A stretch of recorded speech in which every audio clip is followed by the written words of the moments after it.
Bueno, con la introducción que viene el libro de Harrison, William Osler, ya en el año 1896, imagínense, más de 100 años, donde refiere, y el libro de Harrison comienza con esta frase: la humanidad tiene tres grandes enemigos, ¿no?, dentro del mundo de la salud y otras cuestiones sociales. Dice: la fiebre, el hambre y la guerra. De ellos la más terrible es la fiebre. Él se atribuía a William Osler que la fiebre mataba a muchas personas, tenía mucha mortalidad. Y algo que les iba a comentar es que ya ha salido el libro de Harrison, la 22 edición. Entonces, algunos datos le he sacado de ese libro, de la 22 edición, que es una, ya lo van a ver, es una tapa verde. Y pues sí, tiene algunos cambios, ¿no? Esperemos que para estas bibliografías igual se vayan modificando.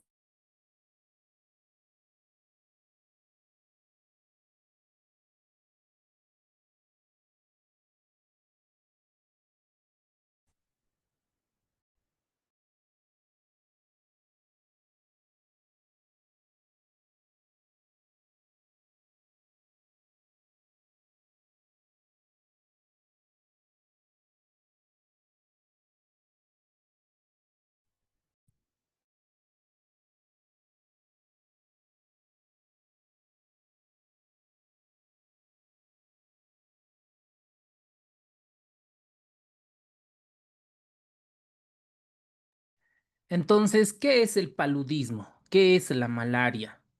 Es una enfermedad parasitaria causada por protozoos del género Plasmodium.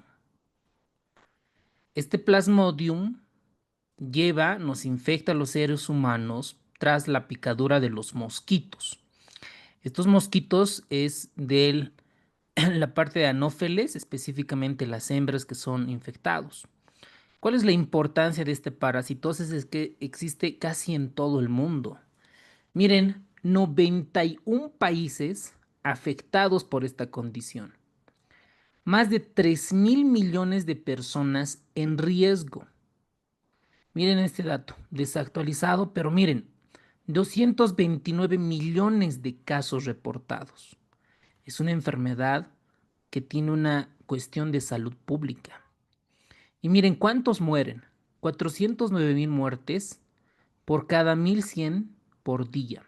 Tiene alta mortalidad. Entonces, con los programas que se han empleado en estos países, ha ido disminuyendo dicha mortalidad. La malaria, por ejemplo, en algunos países se han comenzado a eliminarse. Por ejemplo, en Estados Unidos hay ciertos brotes, casos, Canadá, Europa y Rusia. Resurge estas enfermedades, sobre todo en zonas tropicales, miren, desde el año 1970, 2000, y ha ido disminuyendo gracias al diagnóstico más preciso y tratamientos más eficaces y el uso de mosquiteros que están impregnados, llenos de insecticidas. ¿Y cuáles son los obstáculos actualmente que atravesamos como la parte de infectología? Es la resistencia, que está aumentando los fármacos antipalúdicos y la resistencia a los insecticidas. Esta enfermedad, para el examen de la RESIN, para cada uno de estos vamos a tomar en cuenta ciertos datos. Por ejemplo, la que produce malaria son varios parásitos del género Plasmodium. Hay el Plasmodium falciparum, el Vivax, el Ovale, Malaria, Knowlesi. Estos, hay más de 100 dentro de estos Plasmodiums, pero los más relevantes e importantes para el examen de la RESI son estos cinco: Falciparum, Vivax, Ovale, Malaria y Knowlesi. Ahora, ¿qué vamos a recordar del Plasmodium?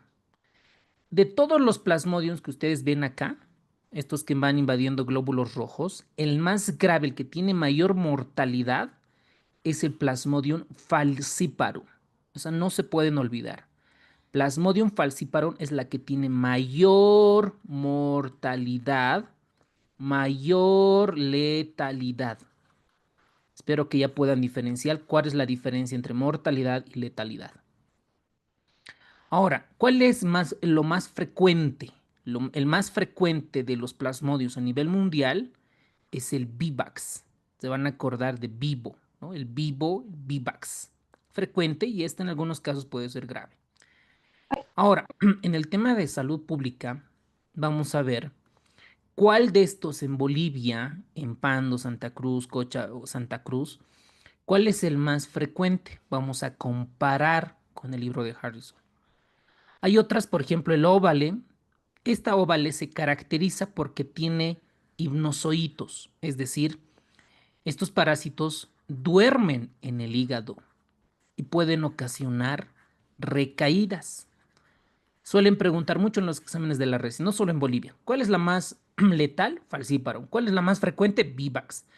¿Cuál es la que genera recaídas o se duermen? Pues hipnozoitos, ¿verdad? Óvale. El malaria tiene un curso crónico y el Naulesi es la que tiene un ciclo de 24 horas. Esto vamos a profundizar, no se preocupen, para ver cuál es la fiebre terciana y la fiebre cuartana. En algunos casos, el libro de Harrison menciona además que en Sudamérica el Plasmodium simium es frecuente y algunos casos en el sudeste asiático el Sinomolgi. Ahora, el ciclo ya lo hemos llevado en parasitología, vamos a recordar, es muy simple. El punto es que el anófeles tiene que estar cargando estos parásitos, sobre todo el anófeles hembra. Entonces, vamos a una zona que tiene malaria, está circulando y nos inyecta, nos pica. Y en todo este proceso, ¿no? Nos va a inyectar nosotros esporozoitos. Estos esporozoitos normalmente dentro del mosquito están en sus glándulas salivales. Entonces, suelen preguntar, en el ser humano, ¿en qué forma parasitaria ingresa?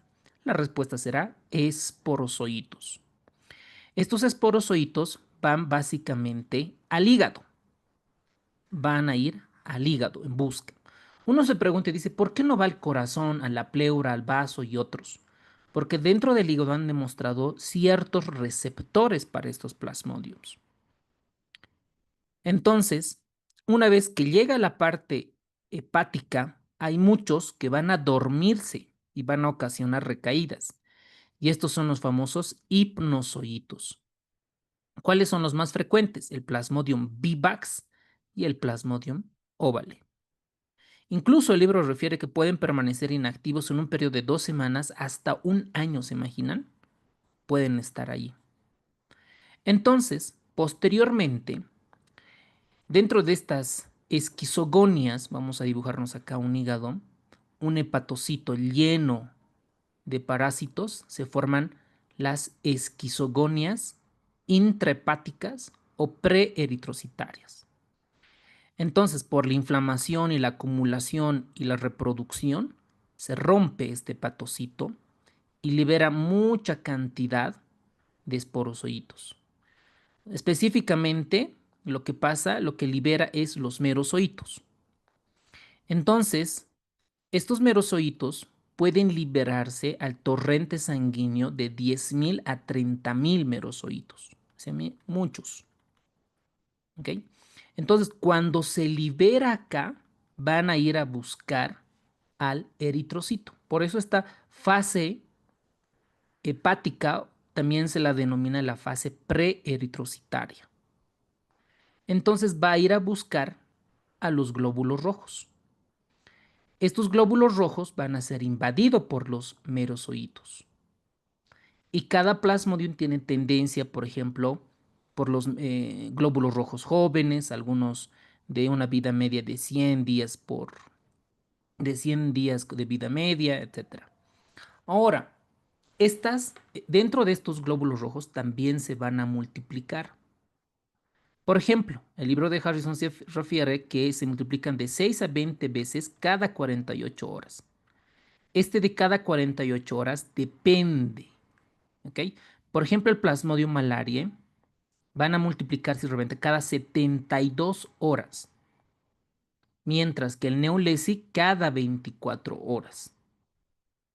y el Vivax y otros cada 48 horas. Entonces, este dato es relevante porque esto va a ir a coincidir con la fiebre. Entonces, antes de esto, dentro de estas fases también se van a liberar los gametocitos y estos gametocitos van a ser ingeridos otra vez por los mosquitos.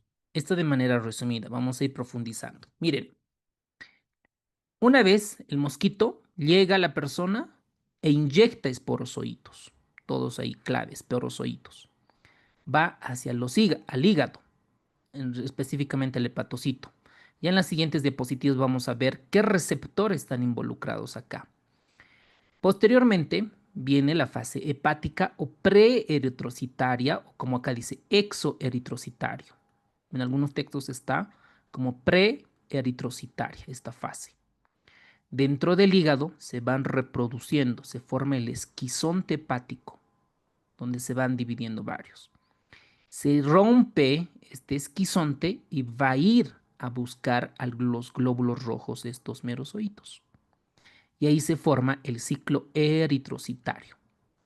Dentro de esto ciclo eritrocitario, nosotros allí tenemos que obtener sangre, ya sea con gota gruesa, gota fina, y tenemos que ver glóbulos rojos con estos anillos, con estos. Y vamos a identificar gracias a la morfología qué tipo de especie es. Entonces, acá también se va a formar el esquizonte eritrocitario. Entonces vamos a tener dos esquizontes, ¿no ve? Un esquizonte hepático y un esquizonte eritrocitario. Este esquizonte eritrocitario va a comenzar igual a liberar y dependiendo cada 24 horas, cada 48 horas, cada 72 horas, depende del plasmodio. Y algunos de ellos se van a convertir en gametocitos, masculinos y femeninos. Y otra vez ingiere el mosquito. Dentro del mosquito, o sea, el mosquito va a absorber estos gametocitos. Estos gametocitos se va a convertir en macrogametocitos y donde va a producirse la fecundación. Se convierte posteriormente a oquinetos o quiste y la liberación otra vez de esporozoitos. Toda esta reproducción dentro del mosquito muy preguntado lo realiza en el intestino medio del mosquito. Entonces, vamos a tener la forma sexual que se da en el hígado y la forma sexual que se da dentro de los mosquitos. Ahora vamos a profundizar a los receptores de cada uno de estos. Por ejemplo, cuando el plasmodium tiene que ir donde el glóbulo rojo, en una forma discoidal bicóncava, el Plasmodium falciparum se va a unir a una proteína transmembranal denominada la glucoforina A. Esta, a ver, vamos a buscar acá. Esta es la anquirina, la proteína banda 4.1, esta proteína, la glucoforina A. Miren, es una proteína de esta de color verde, es una proteína transmembranal dentro de la membrana del glóbulo rojo. Esta glucoforina A ha sido muy estudiada en los últimos años, que se ha convertido en un antígeno, que es el famoso antígeno 175. Entonces, en resumen, el falciparum, que es el más grave, se va a unir a receptores de tipo glucoforinas del eritrocito. Ahora, también se han estudiado otras proteínas como la proteína PFRH5. ¿Cuál es la importancia de esto? De que esta se une a otra proteína que es el CD147, la basegina, y está muy relacionado con las hemólisis. Entonces, en nuestro banco de preguntas, en la plataforma están cada una de estas proteínas, a cuáles de estas se unen, cuál es la importancia, en este caso la hemólisis. El Plasmodium vivax, que es uno de los más frecuentes, si nosotros dibujamos otra vez el glóbulo rojo, vamos a tener un antígeno que se va a unir. Requiere de este antígeno, que es el famoso antígeno de Duffy. Este antígeno de Duffy, los glóbulos rojos que tienen, va a proporcionar resistencia en ciertos pobladores, sobre todo con receptores FY, que se han demostrado que están en personas del oeste de África. ¿Qué más del libro de Harrison podemos destacar? Que el Plasmodium neulesi, estas dos, que el Vivax y el neulesi, también van a requerir el antígeno Duffy. Entonces, esto es importante como un resumen dentro de la patogenia de los plasmodios en los glóbulos rojos. Ahora, dentro del ciclo intraeritrocítico, después que sale del hígado, de cuando se rompe el esquizonte hepático, cada quien va a ir a formar diferentes formas dentro de este glóbulo rojo. Entonces, cuando el parásito, ¿no? En este caso, va al glóbulo rojo, lo primero que va a consumir es la hemoglobina. Entonces, al final de todo este ciclo intraeritrocítico de vida, el parásito ya ha consumido más o menos el 66% de la hemoglobina. Y se va formando, ¿no? Se van formando varios esquizontes, que dentro de su población los merozoitos, y van viendo. Ahora, para cada uno de estos, en salud pública vamos a diferenciar todos estos gránulos, estos pigmentos, tanto en la forma de anillo, dentro de los trofozoitos, los esquizontes y los gametocitos. Por ejemplo, esta no se olviden. El Plasmodium falciparum, que es el más grave, dentro del glóbulo rojo va a tener en forma de anillo, ¿ok? En forma de anillo. Si en la imagen ustedes ven un glóbulo rojo en forma de anillo, este es un Plasmodium falciparum. Posteriormente, el glóbulo rojo van generando ciertos pigmentos. Si nosotros identificamos unos pigmentos de Maurer, van a ser trofozoitos por ciertas características y nos va indirectamente a decir que es Plasmodium falciparum. Lo mismo en el esquizonte y el gametocito. Ustedes mismos darán el nombre. ¿Qué forma tiene el gametocito del Plasmodium falciparum? En la forma de un plátano, ¿verdad? O de media luna, si quieren llamarlo. Y así, para cada uno de estos. Por ejemplo, para Vivax vamos a tener presentes los gránulos de Schuffner, para Ovala los gránulos de James o también las de Schuffner, y para malaria y Knowlesi vamos a tener en formas de bandas y los pigmentos de Siemann. Esto, por favor, tienen que ser resumen con sus gránulos y vamos a comparar en salud pública porque hay diferencias. Hay diferencias, porque estos ya han entrado como pregunta similar en los exámenes previos. Ahora, dentro del trofozoito joven vamos a tener su núcleo, que es, digamos, la parte representante del anillo, el citoplasma y dicha vacuola. Cuando ya está maduro, va a comenzarse a ver el pigmento palúdico. ¿Qué será el pigmento palúdico? ¿Qué contendrá el pigmento palúdico? Pueden escribir en el chat, por favor. ¿De dónde viene? Las granulaciones solamente son lisosomas modificados, ¿no? Parte de toda la hemoglobina que se va destruyendo. Y los gametocitos masculinos tienen una orientación casi céntrica en cuanto al núcleo. Y cuando es gametocito femenino, este núcleo es periférico. No son datos tan relevantes, esperemos que no nos pregunten porque son una pregunta no tiene gran importancia. Ahora, dentro del ciclo del vector, recuerdan esto ya habíamos comentado, que está dentro del mosquito de la Anopheles hembra. Tienen que entrar ambos gametocitos masculinos y femeninos. Toda esta reproducción se hace en el intestino medio del mosquito. Entonces tienen todos, miren, toda la fase. Gametocitos, se produce un proceso de exflagelación, donde se van quitando los flagelos, se fecundan, se convierte el cigoto, posteriormente está el ookineto, ¿no? Está luego el huevo penetrado ahí en el estómago y van rompiéndose estos ooquistes y liberando esporozoitos que otra vez van a infectar a los seres humanos. Aquí tenemos otra imagen donde se va formando el ciclo repetitivo en la parte de los mosquitos. ¿Qué más tenemos que saber? La fracción del ciclo vital del parásito se desarrolla más o menos entre un mes, en una semana y un mes, ¿no? El libro refiere de 8 a 30 días.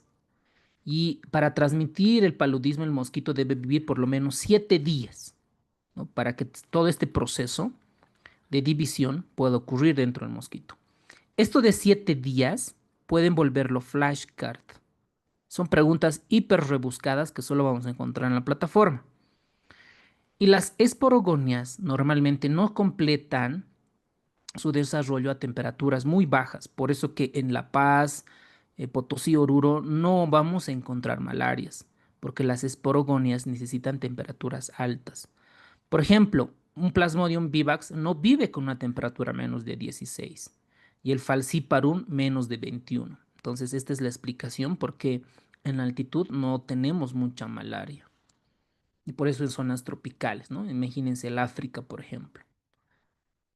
Ahora, esta imagen es del libro de Harrison, donde les da ciertas características. Por ejemplo, la duración de fase intrahepática, esto yo creo que memorizar va a ser bien difícil, pero vamos a jalar algunos puntos claves. Recuerden que el falciparum, de ahí vamos a partir, este es el más grave y el vivax es el más frecuente. Estas dos tenemos que dominar. El falciparum tiene una fase, como es grave, como es agudo el cuadro, vamos a relacionar que tiene la duración intrahepática la más corta. Ahora, ¿se puede memorizar 5.5? Genial, esto es días. Y como es el más grave, el número de merozoitos liberados por el hepatocito son más de 30.000. 30.000. Y la duración del ciclo eritrocítico es de 48 horas. 48 horas. Ahora, esto vamos a relacionar con la fiebre, posteriormente manifestación clínica. Y como es algo grave, agudo, va a atacar a todo tipo de glóbulos rojos, específicamente a los glóbulos rojos jóvenes.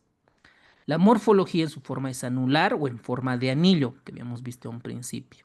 Y el gametocito es en la forma de platanito.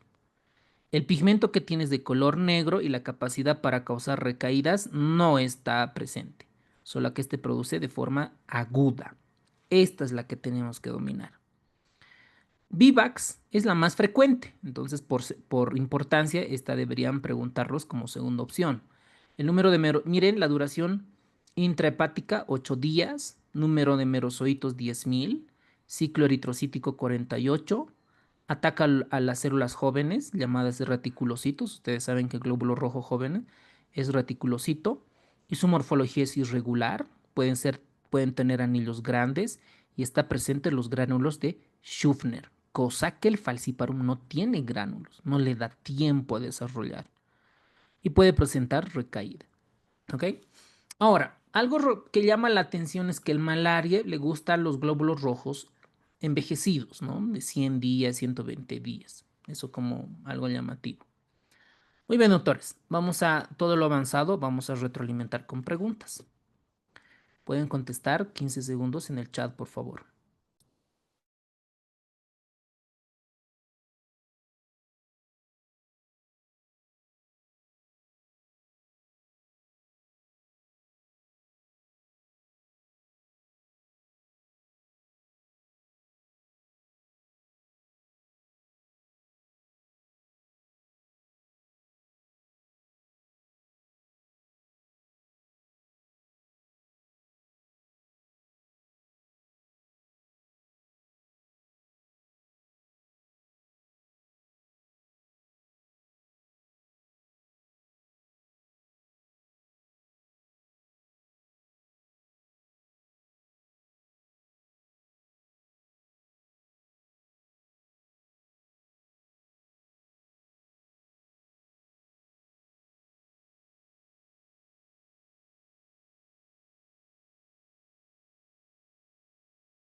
Excelente, doctores.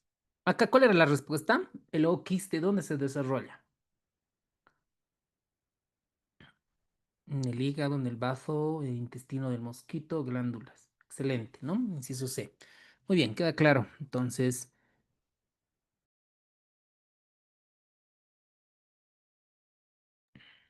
muy bien. Vámonos. Dentro de la epidemiología, no creo que es importante porque habla un poco a nivel mundial, pero vamos a destacar algunos puntos. Por ejemplo, el falciparum, el que es el grave, el que mata personas, niños, mujeres embarazadas, es frecuente en África. Malaria está más sobre todo en la África subsahariana. El Vivax es el más frecuente en América Central y probablemente en nuestro medio, ¿no? Todo lo que es Bolivia. Y miren este mapa, lo que llama la atención en cuanto al tratamiento, uno de los grandes problemas para el paludismo es la resistencia a la cloroquina. Ustedes saben que el fármaco de elección antes es la cloroquina, incluso ahora se maneja el tratamiento hacia resistencia a la cloroquina. Y Bolivia se ha reportado que realmente hay resistencia a la cloroquina junto con Brasil, Perú, Colombia, Venezuela. ¿Qué más podemos destacar? Algunos puntos de corte para que sean hipoendémicos, esto es menos del 10%, mesoendémicos del 11 al 50%, hiperendémicos del 51 al 75% y holoendémicos más del 75%, sobre todo en la parte del África. ¿Qué más? Dentro de la fisiopatología, esto es alucinante, doctores. Miren, cuando el parásito invade al eritrocito, primero lo que hace es consumir su hemoglobina.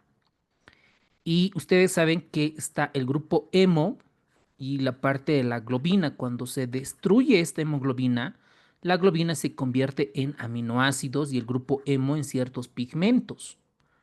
Incluso el grupo hemo es liberado y esto se convierte en tóxico y el parásito lo va destoxificando. El mecanismo fisiopatológico es que lo va a cristalizar y eso se convierte en hemozoína. Creo que ya estaba como pregunta. ¿Qué es la hemozoína entonces? Es la degradación del grupo hemo a través de un proceso bioquímico denominado la cristalización. Y esto químicamente es inerte, no le hace daño al dicho parásito. ¿Qué más tenemos que saber? El glóbulo rojo, cuando está infectado, no es que se queda infectado y está allí, sino que tiene la tendencia a agruparse con otros glóbulos rojos y formar rosetas. ¿Y qué receptores están involucrados? Los famosos proteínas membranales de los glóbulos rojos, el PEM1 y el ARIF principalmente, ¿no? Dentro de ellas. Entonces, ¿qué se ha demostrado? Que las infecciones ocasionadas por Plasmodium falciparum está implicado este antígeno. Son abreviaciones de todas las moléculas que se descubrieron, el PFE, MPL, que está involucrado en las infecciones, sobre todo para malaria cerebral. Para cerebro se han identificado varias moléculas de adherencia, como por ejemplo la molécula 1 de adherencia y el receptor C a nivel endotelial. Probablemente igual esto está como banco de preguntas en nuestra plataforma. Y en la placenta, para que este Plasmodium falciparum pueda atravesar la placenta, hay un receptor. Y este receptor es el sulfato B de condroitina. Eso es clave. Para el cerebro, molécula 1 de adherencia y receptor proteína endotelial. Y para la placenta, como receptor, el sulfato B de condroitina. Y los demás órganos, como por ejemplo el riñón y el vaso, está el CD36. Obviamente esto ya es a nivel molecular, ¿no? Destacando lo más relevante o potencialmente preguntable para el examen. Miren, esta imagen bonita. Dentro de la placenta hay un receptor. Y ese receptor es este, ¿no? Que es el sulfato de B-condroitina. Esa es.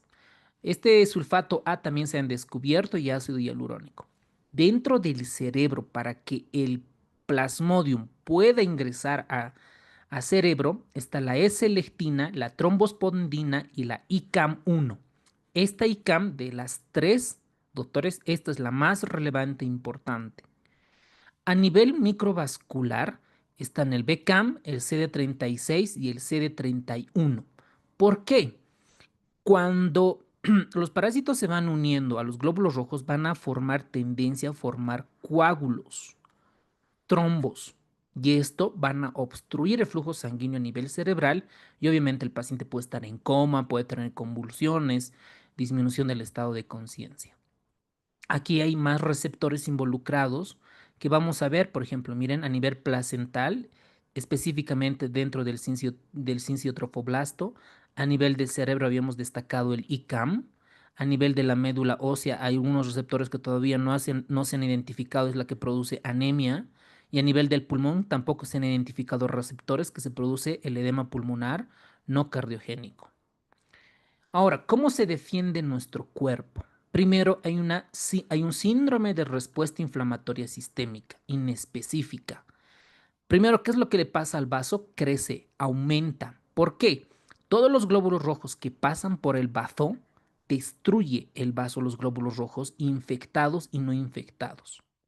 Por lo tanto, el paciente, por la liberación de de la parte de la hemoglobina, etcétera, y otros componentes, el paciente puede tener una leve ictericia. Como se van destruyendo muchos glóbulos rojos en el vaso, el paciente puede tener anemia. Entonces, todo este proceso de liberación de esquizontes, todo van a comenzarse a liberar citocinas proinflamatorias y estas van a coincidir con la fiebre. Los pacientes que tienen el antecedente de haber viajado a una zona que tiene malaria y tiene fiebre, lo primero es descartar que el paciente no esté infectado.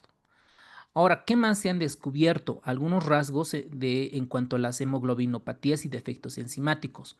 Hay muchas que refiere Harrison, ¿no? Explica en qué estudio y tal, pero lo he resumido en estos puntos. Los pacientes que tienen rasgos drepanocíticos, es decir, la anemia falciforme, tienen menos 6 veces de riesgo de tener malaria grave. En resumen, los pacientes que tienen anemias falciformes casi no se contagian de malaria.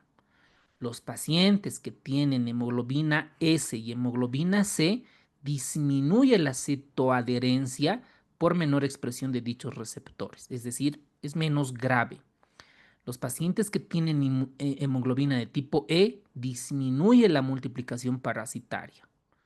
Los pacientes que tienen alteraciones, como por ejemplo en las talasemias alfas, las infecciones leves existen en la infancia y es un efecto protector. En resumen, cualquier rasgo, alteración en la hemoglobina parece ser que es un efecto protector contra la malaria.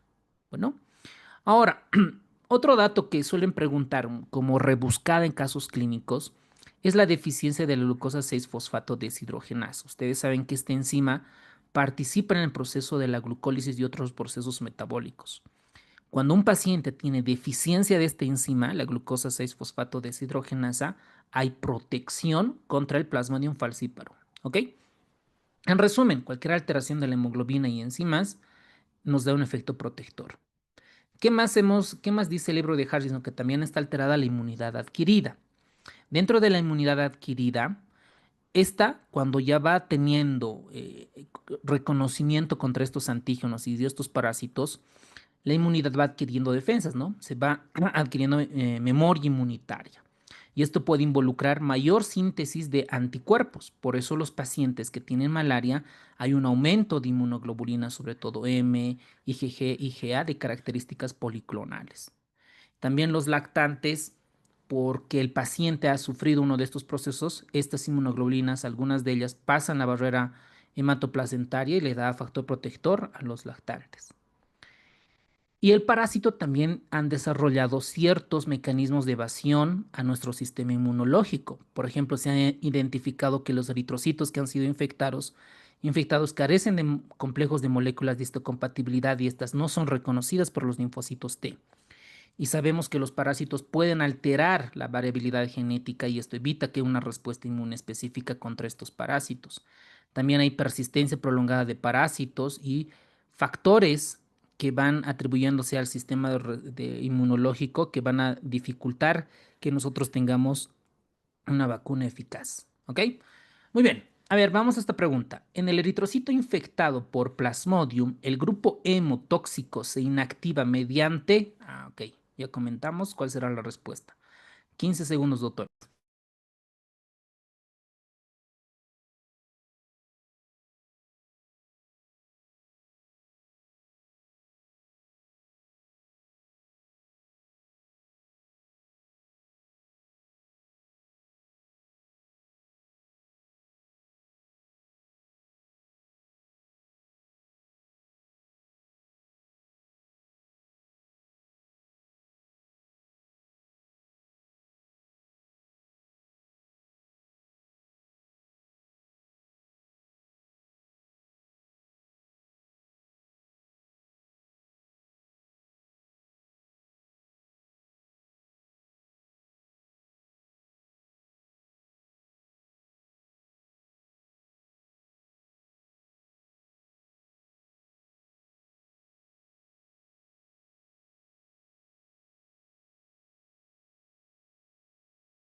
Muy bien, doctores. Vamos con manifestación clínica y diagnóstico.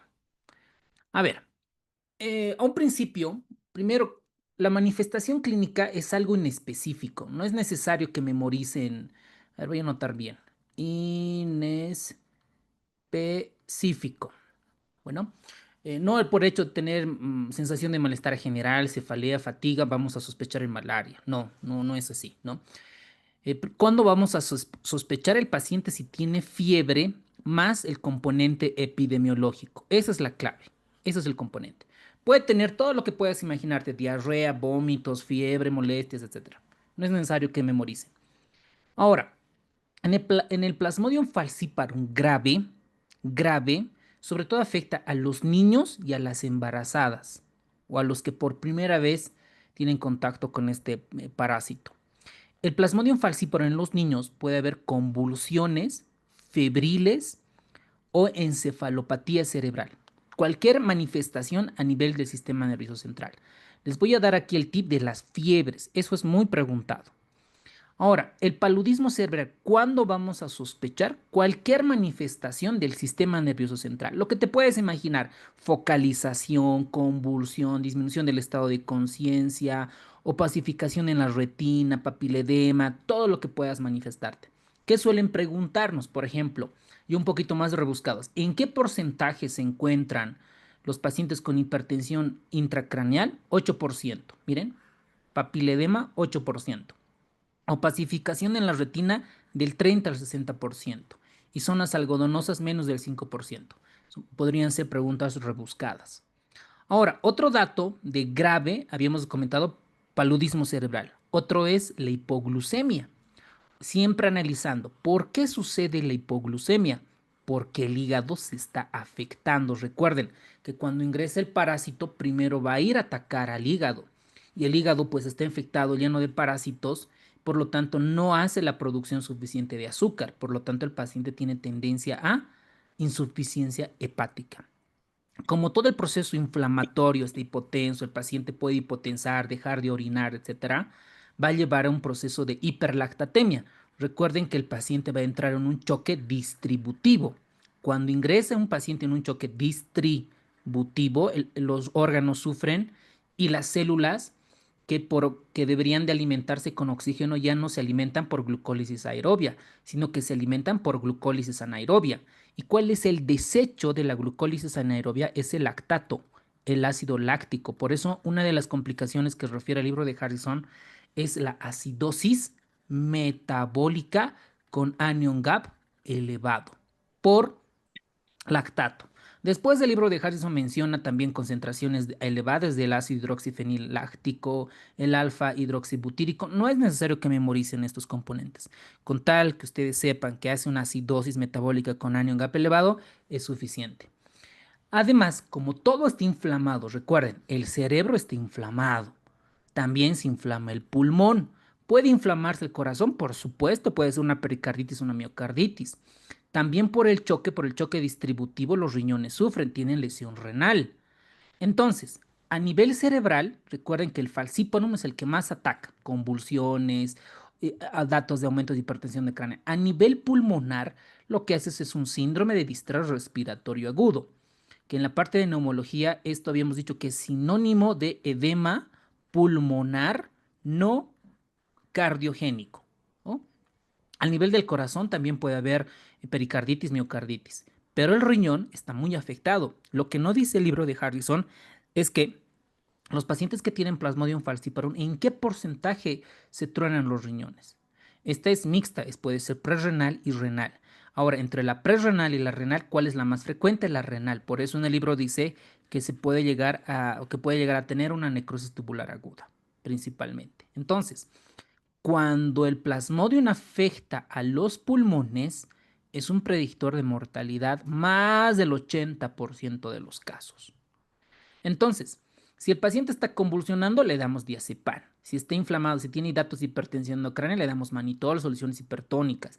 Si está con datos de tendencia a herniación transcerebral, pues ya comenzaremos a dar soluciones hipertónicas para bajar la presión.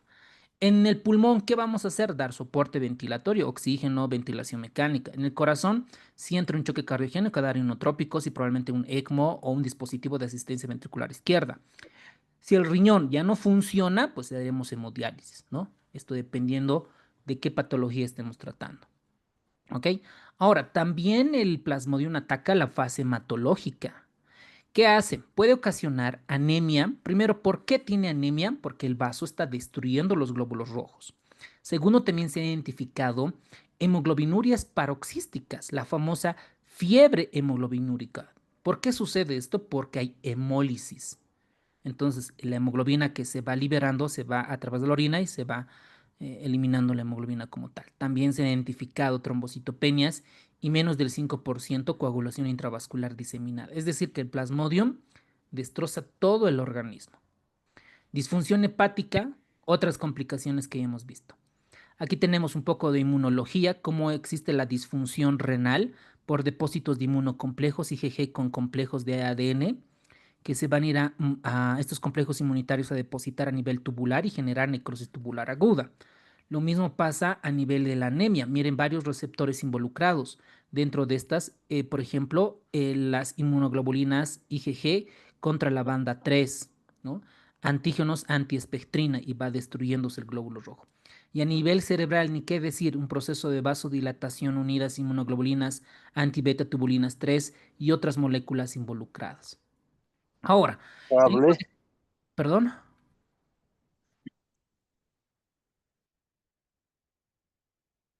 Ok.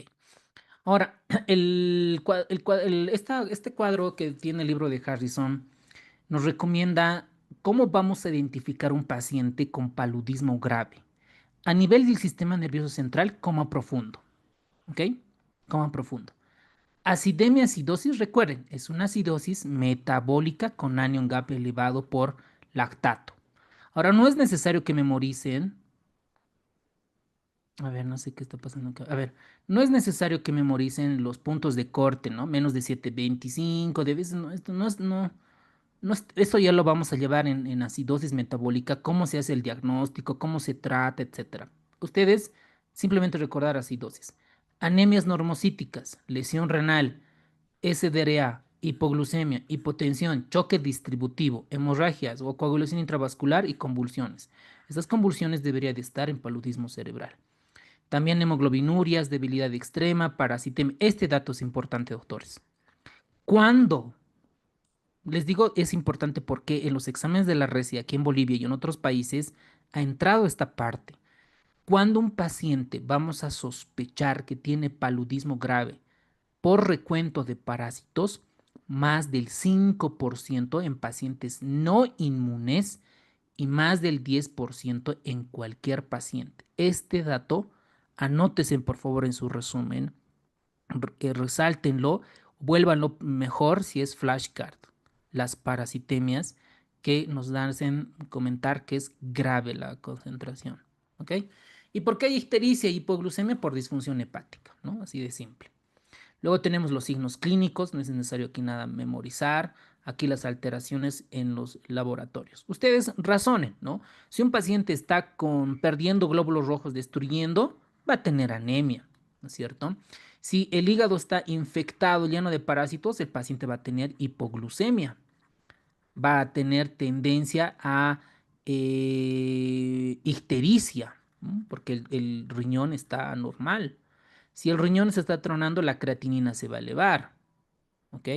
Y así, ¿no? Sucesivamente vamos a encontrar hipoxia, acidosis metabólica y otras cuestiones.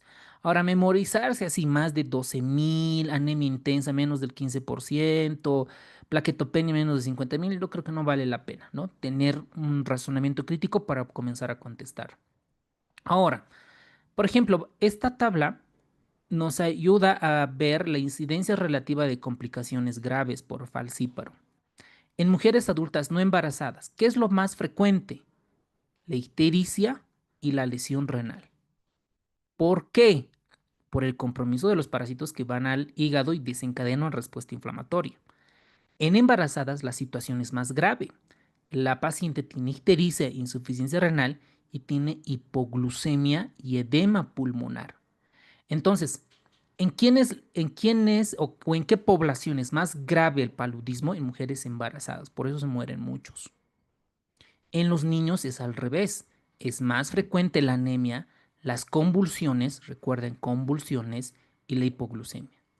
Esto podría ser potencialmente pregunta de examen. Y este es el resumen que no está en el libro de Harrison, pero los va a ayudar a entender cómo sucede la fiebre. El Plasmodium vivax y ovale es la famosa malaria terciana o fiebre terciana. La fiebre, los picos de fiebre, alguien diría, si es terciana, debería de ser cada 3 días. Entonces esta debería ser cada 72 horas. No es así. La fiebre terciana es cuando antes de que el paciente libere sustancias proinflamatorias, su fiebre es cada 48 horas. Y la malaria es fiebre cuartana y los picos de fiebre es cada 72 horas.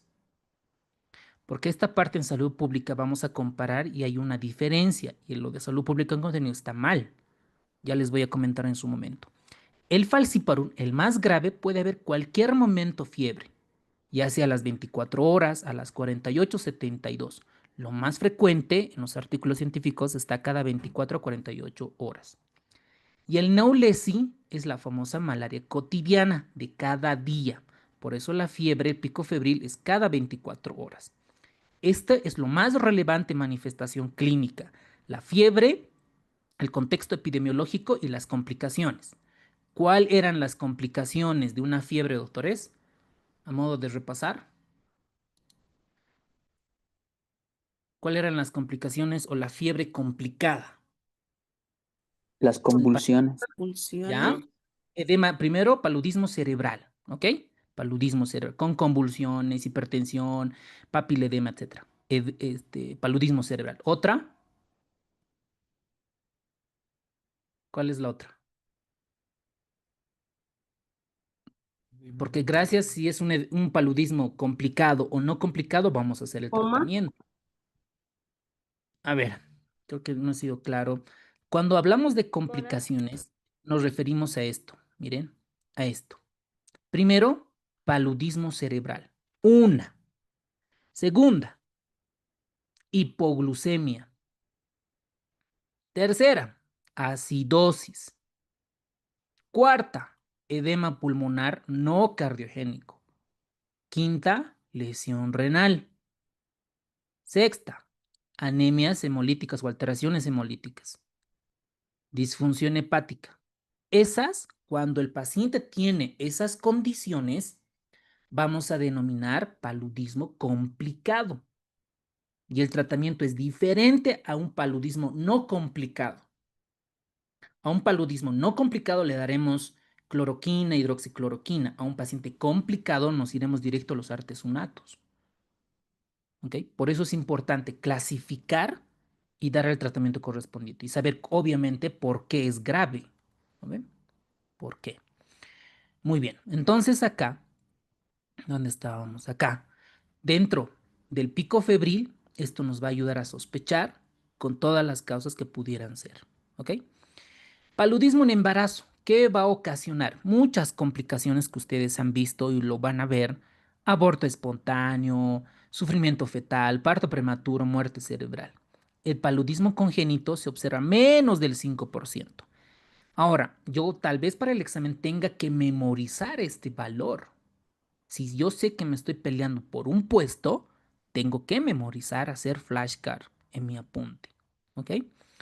Paludismo en los niños. El paludismo en los niños es mucho más grave. Recuerden esta tablita. Miren, anemia, convulsión e hipoglucemia. Esa es la clave en los niños. Entonces tengo que correlacionar, ¿no? Hipoglucemia, acidosis metabólica y otras condiciones. Las complicaciones crónicas, ya, la complicación aguda ya hemos visto, cerebral, hemos visto distrés, ¿no? Edema no pulmonar no cardiogénico, acidosis, hipoglucemia, lesión renal, anemias, coagulación intravascular diseminada, son las complicaciones agudas. La parte crónica, vamos a especificar tres sobre todo. Una de ellas es la esplenomegalia palúdica hiperreactiva. Es un tema aparte, pero en resumen, vamos a decir que esto se ocasiona por un estímulo antigénico crónico. Cada vez se le molesta al vaso, y hay una formación de crioglobulinas, de crioglobulinas. Y estas crioglobulinas también se forman inmunocomplejos y se van a depositar en el vaso. El paciente, ¿qué va a tener? Le duele el vaso, le duele el abdomen, y como el vaso está creciendo y es plenomegalia, va a secuestrar muchos glóbulos rojos y el paciente va a tener anemia y toda la clínica de anemia. Si esto empeora, puede llegar a sepsis, choque séptico, disfunción multiorgánica y muerte. ¿Cuál es el tratamiento? Pues dar quimioprofilaxis contra el paludismo. Bueno, entonces alguien se preguntará, doctor, ¿con qué vamos a hacer la quimioprofilaxis? ¿No? Dependiendo en qué zona, si es resistencia o no resistencia a la cloroquina. ¿Ok? La otra es la nefropatía palúdica coartana. Nefropatía palúdica coartana. ¿Por qué se dice coartana? Porque está relacionado con el Plasmodium malariae. Ahora, ¿qué le pasa al riñón? Los depósitos de inmunocomplejos se van a ir a depositar en estos cuerpos, ¿no? En los túbulos, en el intersticio renal, y va a generar inflamación. Y esta inflamación en el riñón se denomina la glomerulonefritis focal segmentaria. Y sabemos que la glomerulonefritis focal segmentaria, ¿qué genera, doctores? Nefrítico, nefrótico. Esto ya hemos avanzado. Cuando hay esquisición de la membrana basal, ¿qué genera? ¿Nefrítico o nefrótico? Nefrótico. Eso, capísimos, doctores, síndromes nefróticos. Entonces, un paciente que tiene paludismo y ha salido de la parte aguda y como complicación puede tener un síndrome nefrótico. ¿Y cuál es el asociado al Plasmodium? Malaria. ¿Ok? Otra es el linfoma de Burkitt. El linfoma de Burkitt, ustedes saben por hematología, han visto con el hematólogo, que está muy relacionado con el virus de Epstein-Barr. ¿Por qué sucede? Porque hay un trastorno en el sistema y este linfoma se relaciona básicamente por la infección del virus de Epstein-Barr, sobre todo en zonas de muy alta prevalencia de paludismo, sobre todo en África. Si nosotros nos vamos a profundizar en cuanto a las moléculas implicadas, es la vía PEF, ¿no? Las proteínas de fracción de empaquetamiento molecular P1 y las CIRS, que son las cajas de diferenciación dentro de estos dominios en las células presentadoras de antígeno. ¿Ok? Entonces, a modo de resumen, ¿cuáles eran las complicaciones crónicas del paludismo? A ver, vemos una. ¿Cuáles eran las Paludismo complicaciones cerebral. crónicas? Ya. Esplenomegalia, Esplenomegalia reactiva, muy bien, hiperreactiva. Otra, nefropatía, Nefropatía paludisca paludismo eso, coartana, eso, nefropatía coartana, muy bien. La nefropatía coartana, ¿a quién se asocia? ¿Qué tipo de plasmodium? malaria, Malaria. Malaria. Muy bien. ¿Y el linfoma de Burkitt, a cuál virus o a qué tipo de virus está asociado? Epstein, Excelente, doctores. Muy bien. Entonces, veamos contestar estas preguntas y ya entramos a diagnóstico y tratamiento. Con eso terminamos.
Bueno, ya para terminar la clase, ¿cómo vamos a diagnosticar? Básicamente, tomar la muestra. Ahora hay una pregunta ahí, ¿no? ¿Vamos a tomar la muestra en pico febril, antes del pico febril o después del pico febril, o es indiferente para ver la rentabilidad diagnóstica? Porque lo que nosotros tenemos que ver son glóbulos rojos, ya sea cargado con gametocitos o glóbulos rojos en forma de anillo. Eso tenemos que ver para diagnosticar. Entonces, el objetivo es identificar estos parásitos. ¿Qué tinción vamos a usar? Ustedes en histología hemos visto la tinción universal, la tinción hematoxilina eosina, la tinción de Romanovsky y otras. La tinción preferentemente para ver estos parásitos, doctores, es la tinción GEMSA a un pH de 7.2 con tendencia a acidosis. ¿Ok? También está involucrado la naranja de acridina, que nos va a ayudar para ver cierta fluorescencia para un diagnóstico rápido y sin tipificación. En resumen, es ver a los parásitos con tinción GEMS a un pH de 7.2. Para esto vamos a tener dos métodos, el método de gota gruesa y el método de gota fina. No vamos a profundizar con cuánto de microscopio, cuántas células sexuales, cuántos leucocitos. Lo que sí vamos a ver que la gota gruesa es un método sensible. Puede identificar una parasitemia incluso de 0.01%. ¿Qué es lo malo? Que se requiere una experiencia, es decir, un técnico en laboratorio para que pueda identificar estos parásitos. La gota fina es mucho más sencilla, es un método rápido, muestra una especificidad de especie, no es tan caro y necesitamos un microscopio y la muestra y la tinción correspondiente. Ahora, aquí tenemos las imágenes. Miren, un glóbulo rojo en forma de anillo. Miren este parásito. Digamos, viene un paciente con fiebre, viene con antecedente de una zona epidemiológica que tiene malaria. Obtenemos la muestra. Entonces vemos el glóbulo rojo, ¿no? Aquí vemos trofoceitos jóvenes. Ya un glóbulo rojo, por ejemplo, con mayor pigmento, que son los trofoceitos viejos. Miren, aquí se nota claramente, miren, un glóbulo rojo con sus pigmentos importantes, ¿no? Está en un polimorfo nuclear. Y ahí luego tenemos un glóbulo rojo con varias divisiones, ¿no? Varios merozoitos. Esto ya es un esquizonte. Si está en el glóbulo rojo, ¿qué será? Esquizonte eritrocitario, ¿no? Ahora veamos acá, por ejemplo, este glóbulo rojo que tiene en forma de platanito. ¿Será esporozoito, merozoito, gametocito? ¿Qué será? Si tiene la forma de un platanito en forma de media luna. Gametos. Eso, ¿no ven? Un gametocito. Luego tenemos aquí algunos gametocitos machos que tienen un poquito mayor espesor en cuanto a las hembras. Y así podemos ir identificando cada uno de estos. El objetivo es obtener la sangre y ver a estos merozoitos, estrofozoitos, hipnozoitos y demás. Ahora, otro diagnóstico son con las pruebas rápidas. Esta la verdad nunca lo he visto, ¿no? El de las muestras, objetivos, sí, ¿no? Estas las pruebas rápidas van a detectar principalmente antígenos. ¿Cuál es el antígeno más representante? Es el antígeno PFHRP2. Difícil de memorizar, ¿no? La verdad es que no sé qué significa esto. Debe tener su método correspondiente, pero este es el método PFHRP2 o el método de diagnóstico rápido, que este es el antígeno que vamos a identificar. También se puede identificar la lactato deshidrogenasa, se puede identificar la aldolasa en ciertos plasmodiums vivax. Para esto, ¿qué necesitamos? La muestra de sangre, ¿no? ¿Cuáles son las limitaciones? Que este antígeno pueda desaparecer, no podamos cuantificar la parasitemia, ¿no? O nos pueden dar falsos negativos. Otro método que ya esto yo creo que ya se usa en todo el mundo, en nuestro país hay, el famoso reacción de cadena de polimerasa, específicamente para malaria, para plasmodium, y también la serología. Y un dato importante que he podido destacar del libro de Harrison es las parasitemias. Las parasitemias tienen un valor pronóstico. Si la cantidad de parásitos encuentro baja, tiene un buen pronóstico. Y si la cantidad de parásitos es muy alta, tiene un mal pronóstico. La pregunta es cuál es el punto de corte. Esta es 10 a la quinta de parásitos por microlitro, tiene mayor riesgo de muerte. ¿Ok? Este es el dato clave. Después los otros pigmentos también se han destacado. Por ejemplo, un pigmento palúdico, vamos a imaginar un glóbulo rojo, tiene su pigmento más del 5% en neutrófilos indica que tiene una esquizogonia reciente y eso también es mal pronóstico. ¿Ok? Entonces el diagnóstico, si nosotros pedimos laboratorio en específico, ¿no? Anemia, linfopenia, eosinofilia, muchas cuestiones pueden haber.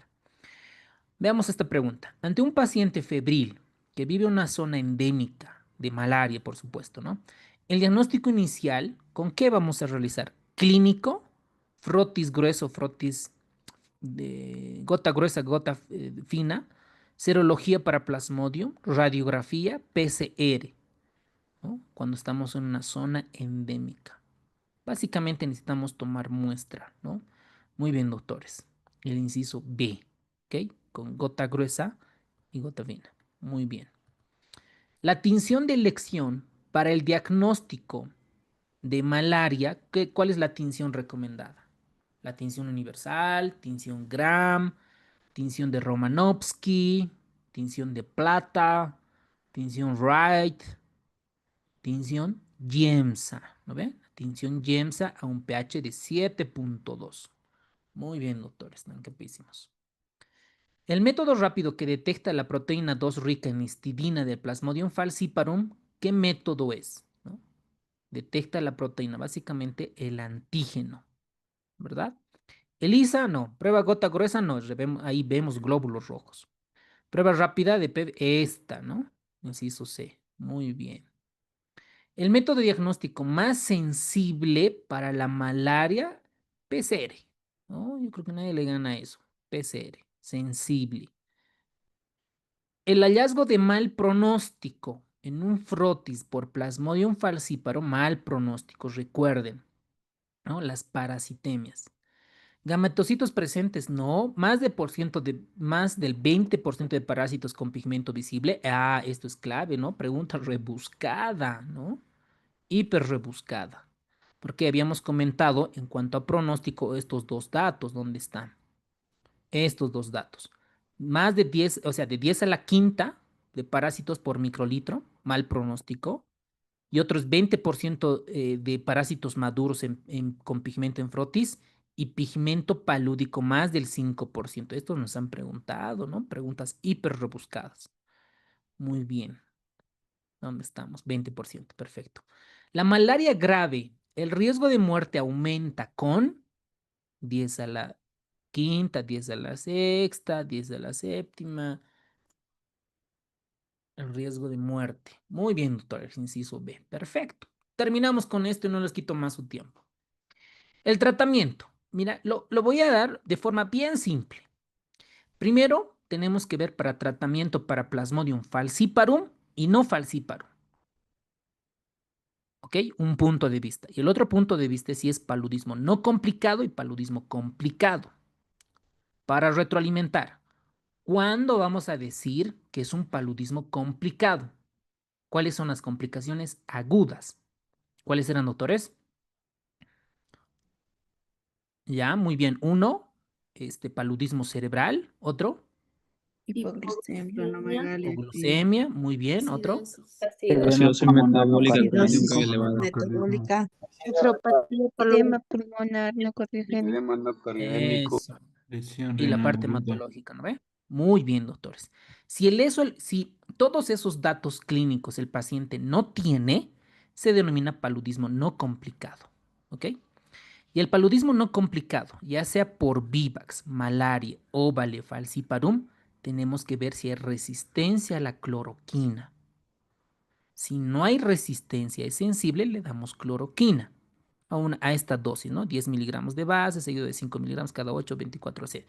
Para nosotros, cloroquina, ¿ok? El medicamento de elección.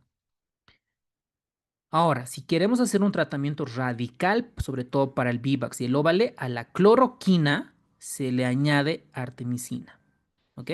Artemisina, dos antipalúdicos. Así de simple. Vamos al falciparum. Recuerden que es el grave. Cuando no está complicado, mi primer antipalúdico de elección es artesunato más sulfadoxina. Esa es la respuesta. ¿Ok? Más sulfadoxina, incluso de estos pueden estar acompañados de piremetamina. Muy bien, eso es para el examen. Ahora, el tratamiento de segunda línea son combinaciones. con el artesonato con treta, el artesonato con doxy, etcétera. Esto no es, no, tendrían que preguntarnos esto, ¿no? Un medicamento de primera línea de elección en base a nuestra bibliografía. En paludismo grave, esto ya, ¿no? En paludismo grave, convulsión, acidosis, edema pulmonar, anemias, el medicamento de elección es artesunato, el artesunato. Si nosotros no tenemos, está el Artemer, principalmente. Todos estos medicamentos vamos a correlacionar en salud pública cuáles tenemos y las dosis que tenemos. Bueno, para ver, vamos a comparar el libro de Harrison con el libro de salud pública. Después, dentro del tratamiento, dentro de estos medicamentos, cada uno tiene sus actividades antipalúdicas y efectos tóxicos. Vamos a resaltar de la cloroquina. Recuerden, la cloroquina, cuando es un efecto tóxico agudo, puede llegar a choque por hipotensión, arritmias o reacciones neuropsiquiátricas, principalmente. Dentro de paludismo grave, si el paciente tiene convulsión, damos benzodiazepinas, ¿no? Es decir, un diazepam. Y apenas el paciente llega a un centro que estamos sospechando malaria, pues lo primero es hacer la glucemia capilar para descartar si el paciente no tiene hipoglucemia y esa hipoglucemia puede ser causa de la convulsión. ¿Ok? Obtenemos la muestra por gota gruesa, gota fina, PCR, esos dos, para ver si tiene parásitos, ¿no? Y soltamos los antipalúdicos como tal. Muy bien, doctores.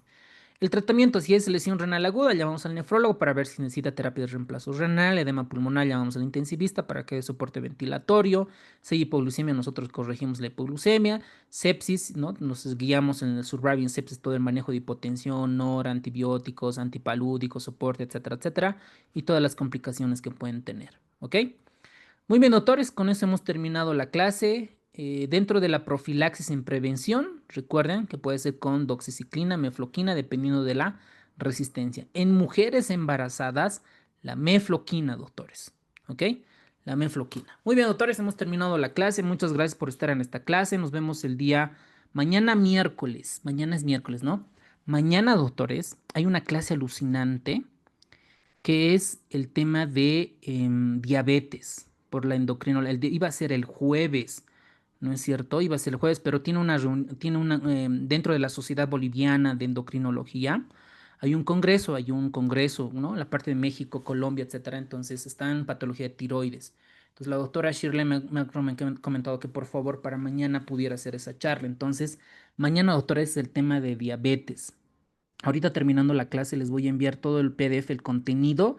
Es una clase hiper importante porque han entrado muchas preguntas y siempre vamos a ver diabetes, sea emergenciólogo, intensivista, internista, anestesiólogo, cirujano, etcétera, siempre vamos a ver.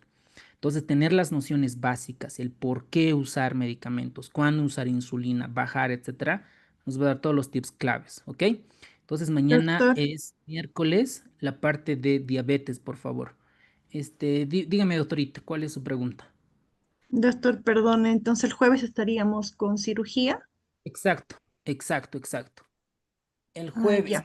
oh, tiene que ser el Doctor, tema. no sé si le Dígame. podía pedir como hoy día, ayer pasamos el tema de apendicectomía, bueno, apendicitis con la doctora, ¿no es cierto? Y para el día de hoy ya lo mandó el quizzes.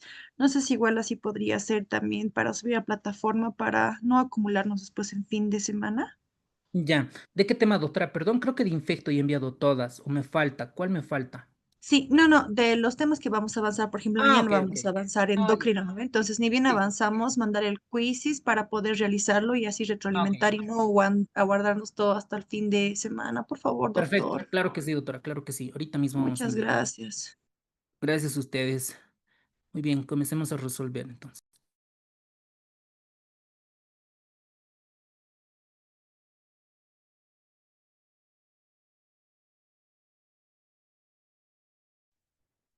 Doctor,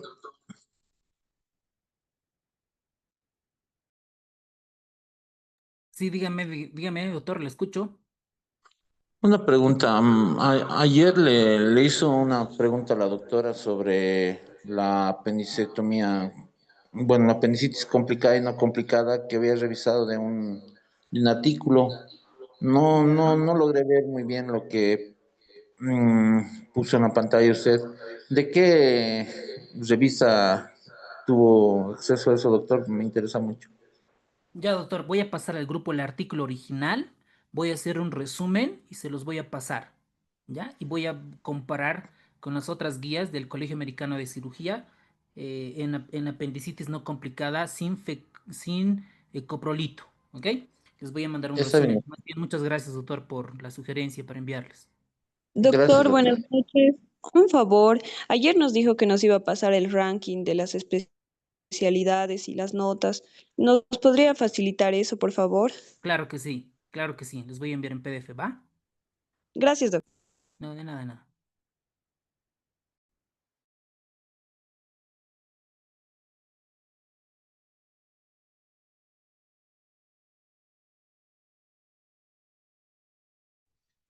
Doctor,